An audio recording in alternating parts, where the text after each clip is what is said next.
Shalom.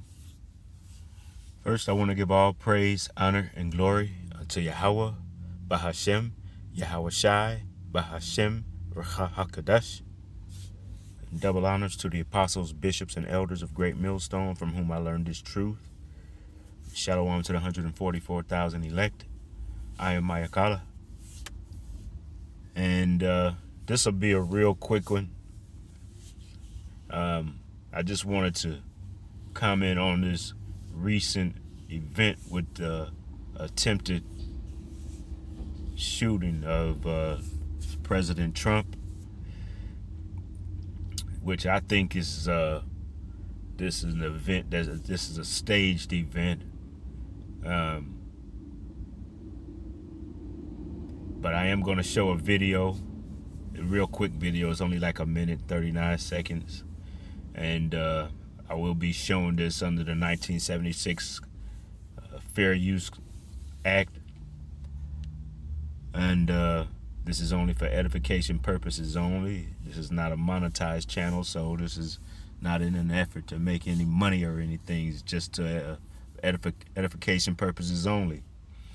Like I said, this will be a real quick one. I only have a couple verses that I wanted to bring out, but like I said, I think that this is a staged event. And you know what? Just let's look at that real quick and see what Google says a staged event is.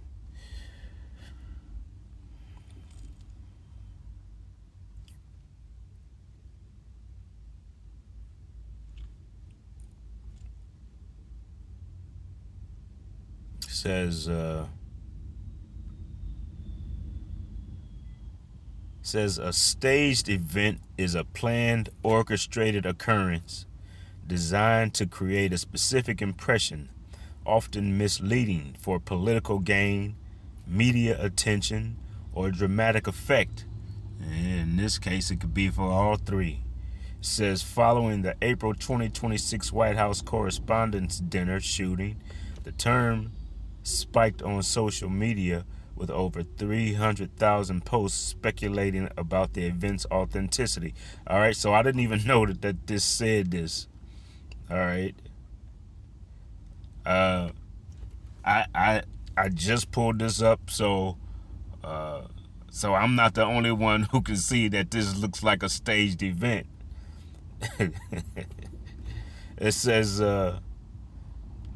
with over 300,000 posts speculating about the event's authenticity, highlighting how such narratives often surge during high-profile political events. All right, and the high-profile political event that's, I guess, being talked about here is the Correspondents' Dinner. And normally this is a dinner that from what I can recall, this president wouldn't even attend, because, you know, he calls the media, you know, false, which the media is presenting has a false narrative that they like to bring out. But I was surprised that he was even at this event. All right, so I'm not the only one that thinking that this is a staged event. That's how far-fetched and how crooked it looks. It says under politics here, it says common context for stage events. And it says under politics, it says rallies, protests, or incidents carefully planned to create a specific narrative, such as the unfounded stage theory surrounding the 2026 shooting at the White House Correspondents' Dinner. Wow. All right, so I'm gonna play a little bit of this. And then I'm gonna come back and bring out my couple verses, and then that'll be the end of this. Like I said, this won't be very long. And I'll let it play. I read a manifesto. He's radicalized. He was probably a pretty sick guy. You can see the expression on the First Lady's face. She looked very upset about what just took place, you know. Why not? And he fired off one or two rounds. The speed was rather incredible, actually. It was. See, that's what just doesn't look right there. He was able to run through here, and it doesn't even look like they got a shot off. Upset about what just took place, Why not? And he fired off 1 or 2 rounds. His speed was rather incredible. Actually, it was like a blur. It was amazing because as soon as they saw that, you could see them draw their guns. They were so professional, aimed their guns, and then they took them down immediately. I listened to what they said. Please drop down, sir. Please drop down. So even if they did fire off, get some shots fired off, they didn't hit him, and they didn't kill him, because you could see they had him laying there on the ground, on the floor, and I don't know if he was hit or not, because I haven't seen enough of the story. But I'll let this continue to play.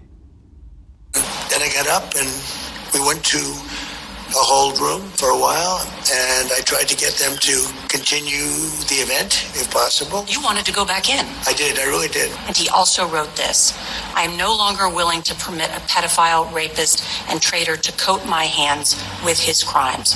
What's your reaction to that? Well, I was waiting for you to read that because I knew you would, because you're horrible. See, and this is part, and strangely enough, he's got a manifesto just like all the others have been having. They're always writing down what it is that they're going to do. But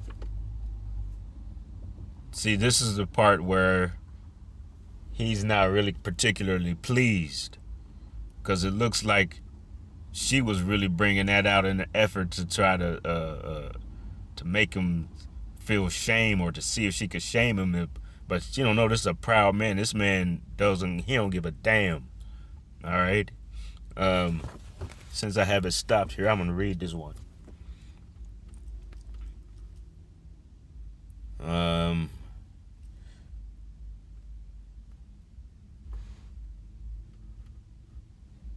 I going?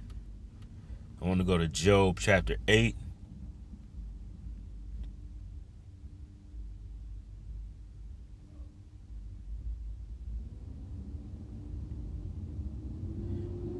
Job chapter 8 verse 22 says, they that hate thee shall be clothed with shame, and the dwelling place of the wicked shall come to naught. See, she was bringing out this manifesto, what this man said, called him a pedophile. All right. And instantly he got on the defensive. He wanted to try to make her feel bad. Let it continue to play, though. And I think she did this, and he wasn't expecting for it to happen. Horrible people. Yeah, he did write that.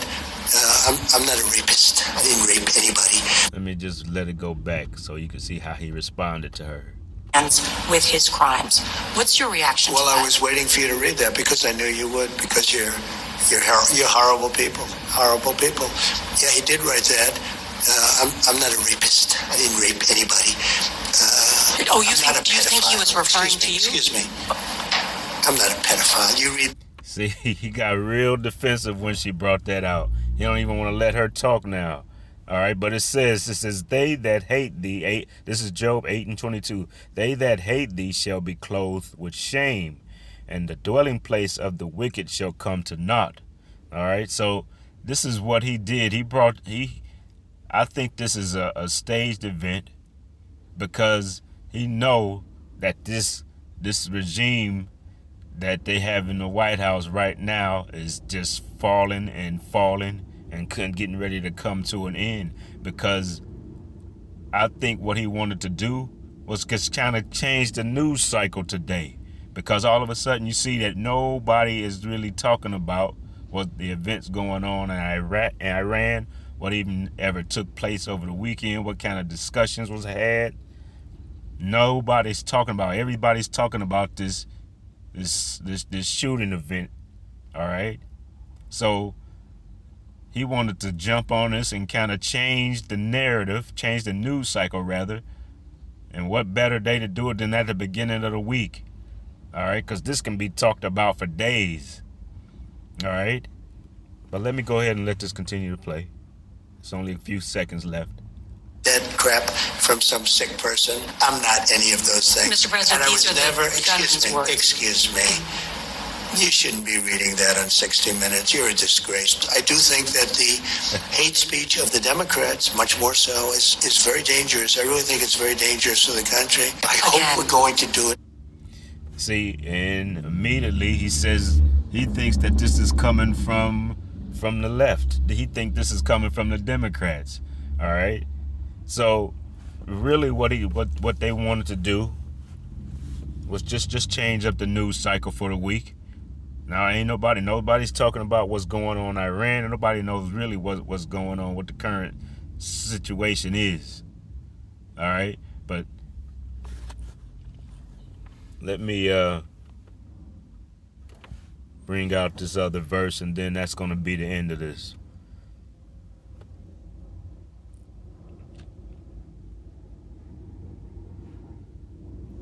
This is Psalms 109, verse 29 is what I'm going to.